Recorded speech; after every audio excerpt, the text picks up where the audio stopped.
Hey everyone, thanks for being here and checking out the channel. If you like the video, please remember to hit the like button. And if you subscribe, leave a comment below. I reply to every comment personally.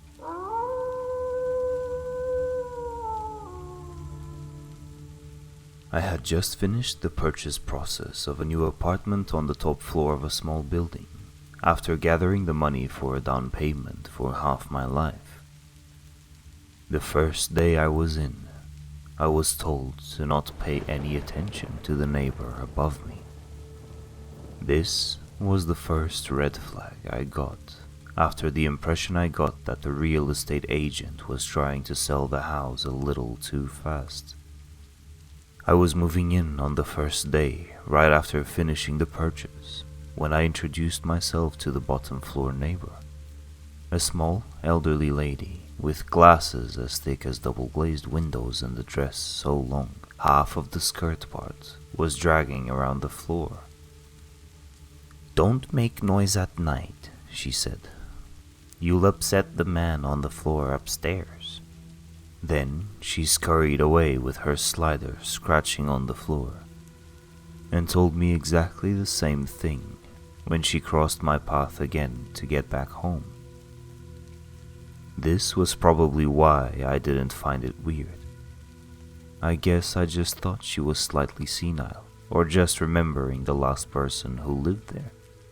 I was on the third floor, the last one, and it seemed like the apartment on the second floor was empty, so I didn't have anyone else to ask about the old lady.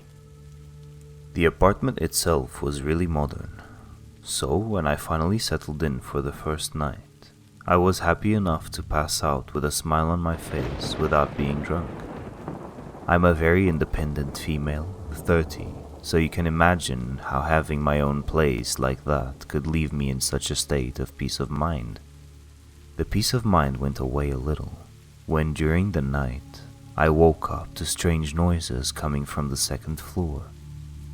There was something like a tap, tap, tap coming from the floor inside my bedroom.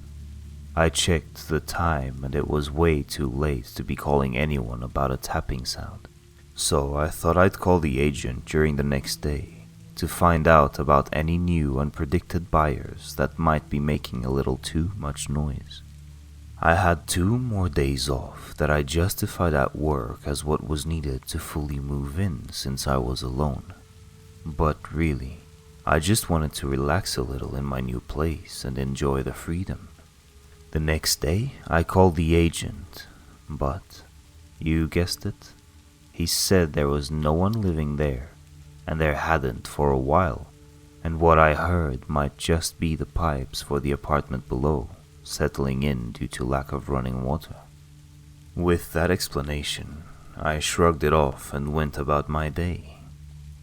The house was quiet throughout the day, and I spent most of the day putting things away and getting everything ready for some visitors. When I checked my mail for the first official address change letter from the bank, I found the lady downstairs. This time, she stopped me and looked me in the eye with a suspicious look and told me I better not be planning anything because the man from upstairs would not like it, and I didn't want him to come tell me himself. I shrugged it off again, feeling a slight chill running down my spine, but too worried about having everything ready. If I was careful enough, we wouldn't disturb the lady too much, and I wasn't planning on going past 3 a.m. anyway. We'd be fine. That night, I had about 6 people in. It's a studio, so even with 6 people it felt super cramped and uncomfortable. What saved it was that I met Lewis.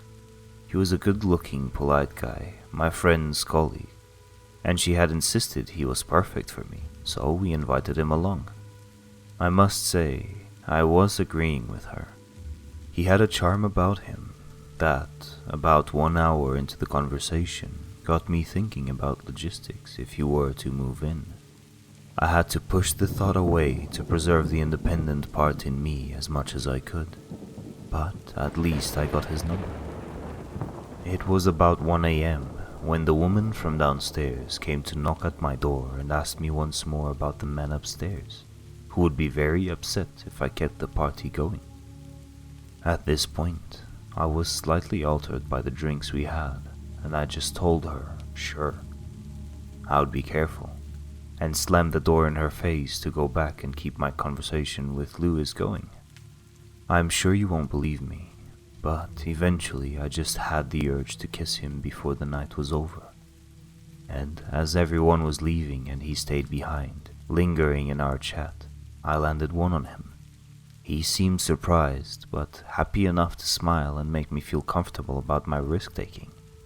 I spent the days after that between texting with Lewis, doing some shopping for the house, reading by the window while taking in the sunset, and exercising in the middle of the room between my bed and my kitchen. The nights were quiet for a while, not much to worry about. On the 5th day, I had to go back to work. When I got home at around 6:30 p.m. and completely shattered, I got a text from Lewis asking if I wanted to go out for dinner. I told him I couldn't because I was too tired and needed to get ready for the next day. I did not understand his answer. In one text, the full conversation seemed to screech to a halt. "But you had your party," was what the text said. My face must have turned into a gigantic question mark as I stared at the text without knowing its meaning or what I was supposed to say. I decided to go the safe way. I know, it was even better with you there. I even added a smiley face. I never use smiley faces. "I didn't even say anything, you bitch," he replied. What the hell was happening? I know this was the second, maybe even third red flag, and that everyone here is thinking how stupid I must be. But when you're in the situation yourself, you never process things the same way, as if you're a spectator to whatever is happening. I didn't know what else to say. Just asked him what he meant, to which he sent a massive laugh and said it was just a joke. It freaked me out enough to turn slightly cold on him for half of the next day. The worst part was that I was willing to talk to him as normal again, and tell him he just freaked me out a little too much with those texts, but everything was okay. I got home, put all my stuff down and texted him, planning to go freshen up right after to get ready for the night in. Some Netflix and chill or a book was sounding pretty good then. As my text was going out, I thought I heard the same knocking again coming from somewhere. I perked my ears up to listen for it, but no other sound came, so I went into the bathroom, prepared my toothbrush and started brushing, tilting my head to the side because of the usual weird reflection pattern that mirror had. My breath stopped, froze in my throat, as for a second, the pattern in the mirror looked like a human face. As I took one step back to look at it again in a better light, a hand broke through the mirror and shot straight towards my neck. I spit out the foam in my mouth to give space for coughing as I panicked and went into shock. Now with a completely dirty and disgusting look to him. Lewis had just broken into my house through the mirror, and I had no idea of what was next. I fell to the floor, his hand squeezing tighter as he dropped on top of me with a manic smile slashing through his face. He squeezed so hard that as he brought his face closer to mine, full of glass cuts, I thought my neck was about to break. "No noise in the building, bitch," he hissed next to my ear. "You were told not to make noise late at night. I don't like noise." As I suffocated, Lewis's gaze seemed more and more demented. I managed to hold long enough for him to loosen up the grip, and when he did, I kneed him between his legs, giving me enough time to slide out from under him. My shock was even bigger when I looked at him, and he had a knife clutched in his fist while he tried to massage his private parts. The only next thing that occurred to me was to run as far as I could and call the police. I sprinted towards the door, phone in hand, and frantically trying to press 911. When the door in front of me shut in my face and I slammed face first into it. I felt my front teeth getting knocked loose and my nose crack across the front, blood invading my mouth so fast that I almost choked on it. I started coughing, feeling my side bruise when he threw me to the floor into the middle of the apartment and locked my door from the inside behind him. When I finally got some clarity in my head again, just before he grabbed me by the hair, all I thought was this was not the way I was going. He lifted me up and punched me in the face hard enough to completely knock my loose teeth off. But when he did, I punched back. Accidentally, I hit his chin, which broke my middle finger but dazed him enough for me to slip away and launch myself out of the window into the fire stairs. I took the first steps down until I heard him screaming my name from the apartment. I could feel myself losing control of my voice due to the amount of adrenaline and panic surging through me. And all I could do was scream uncontrollably, almost to the point of ripping my vocal cords as I stumbled down the metal stairs. I ran to the nearest coffee shop, listening to his footsteps running after me and catching up, and only stopped once I was inside and huddled behind the counter with all the staff and customers asking me what was going on, and if I was okay. Through my blood and pain, I could see he wasn't among the people approaching me. And when I realized that and my system recognized I was safe, I passed out. I woke up some days later in the hospital with bruises all over me, and I was told how and why all that happened.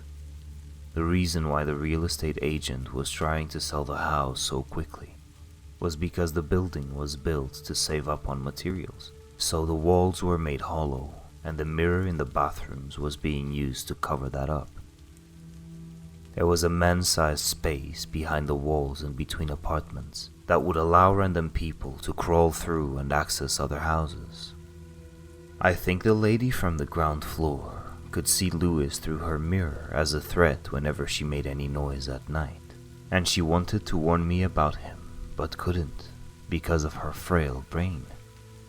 He was upstairs from her and me at the same time, being able to crawl in between all the apartments. I'm not sure how he managed to convince my friend to invite him to the party, but he also convinced me he was a great guy. Husband material, so who am I to question that? All I know now is that I need to move somewhere else because he was never caught, and I'm afraid he might come back to break more than my teeth and my nose. I just hope the next victim isn't you instead of me.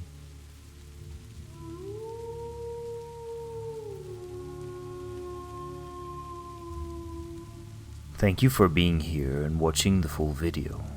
I hope you enjoyed the story and the narration.